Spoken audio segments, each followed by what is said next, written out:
piling mo ako'y mananahan,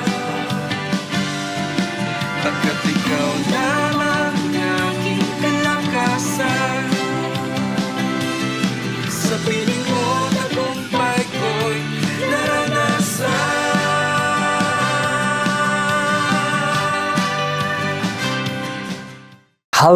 Hello mga ka-IAP. At ako'y nagagalak sa Panginoon na ako po ay muli nakabalik po sa sirkulasyon ng pagbabahagi po muli dito po sa ating araw-araw na pagpapala. So para sa mga hindi po nakakalam, ako po ay almost 1 month na medyo nagtahimik dahil po sa pinagdaanang laban ng buhay. Pero salamat po ng marami sa mga pagkakataong yon at marami pong mga bagay-bagay na muli itinuro ng Panginoon para lalo po natin mapagbuti ang ating mga buhay-buhay, mga ka-IAP. So, isa po muling kagalakan na makapagbagi po sa inyo ang mga mabubuting bagay na ginawa ng Diyos habang ako po ay nagtahimik sa loob ng 1 buwan. So bago tayo magpatuloy, tayo po munang manalangin. Salamat po muli, Panginoon, na biniyan mo ako ng pagkakataong ito para ibahagi po muli ang kabutihan mo sa mga bawat sitwasyon na maaari naming nararanasan sa buhay ito. Pagpalain niyo po, Diyos, ang iyong mga salita. Pagpalain niyo po, Ama, ang bawat isa na makakapakinig ng pagpapalang ito, araw-araw na pagpapalang ito. Sa pangalan ni Jesus, Amen and Amen. So, salamat po ng marami pala sa mga nakakalam ng aking pong pinagdaanan itong mga nakaraang mga araw, linggo at saka nakaraang buwan. Salamat po sa inyong mga dalangin at ako po ay totally recovered na po sa biyaya at habag ng Panginoon. Kaya po narito ako para ipahayag sa inyo ang mga lesson na pwede rin po natin matutunan sa ating mga buhay dahil po nalulugod ang Panginoon na natututo po tayo sa buhay na to sa pamamagitan po ng kanyang mga salita. So ang aking pong ibabahagi po sa inyo ay actually po itong word na to ay bago ko po naranasan yung aking pinagdaanan itong aking buhay ay ito po yung mga salita ni Lord na itinuturo ko, pero ako pala yung unang tinuturuan ng Panginoon kung paano po lalong mapagbuti ang aking buhay. At ito po yung sinabi niya sa Titus chapter 3 verse 14 sa American Standard Version o ASV. Sabi niya rito, "And let our people also learn to maintain." The word learn to maintain good works to meet urgent needs, that they may not be unfruitful. So, ang aking pong title po na ibabahagi po sa masandaling po, yung salitang learn to maintain. Alam niyo ba, itong word na to ay ako ang unang tinuruan ng Panginoon.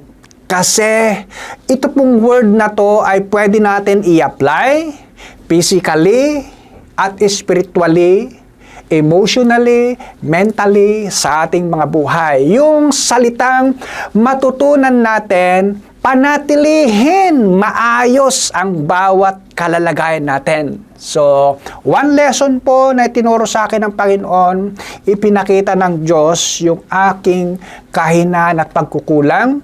Physically speaking, ay na-miss ko po yung tamang pag-maintain sa physical na katawan.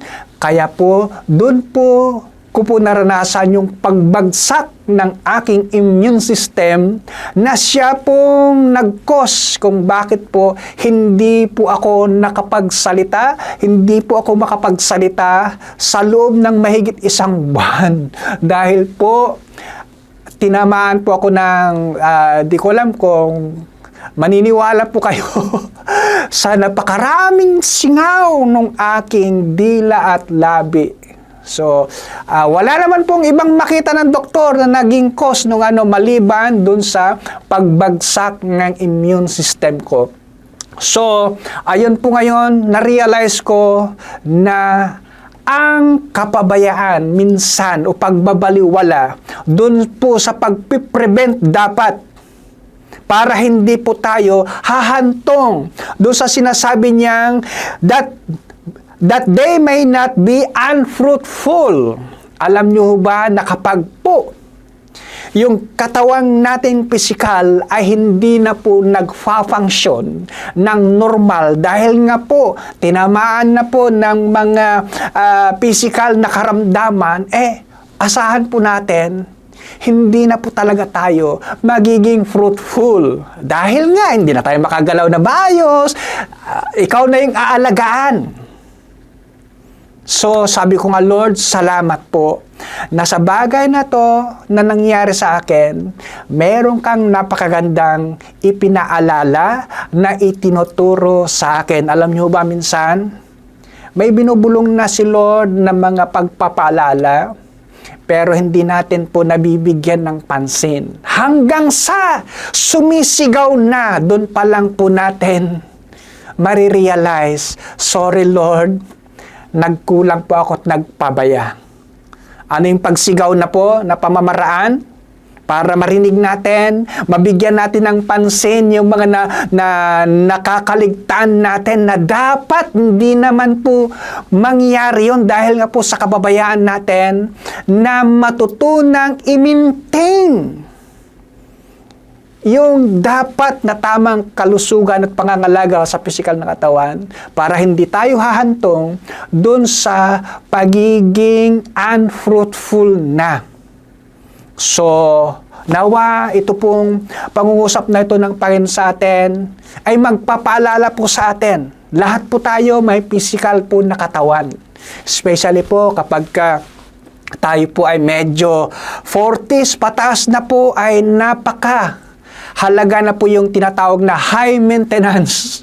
Ibig sabihin, kailangan na po natin bigyang pansin yung ating mga pisikal na kalalagayan dahil kapag po ang ating pisikal na kalalagayan ay naapektuhan po iyan dahil po sa maaari na po tayong madaling tamaan ng mga iba't ibang mga karamdaman.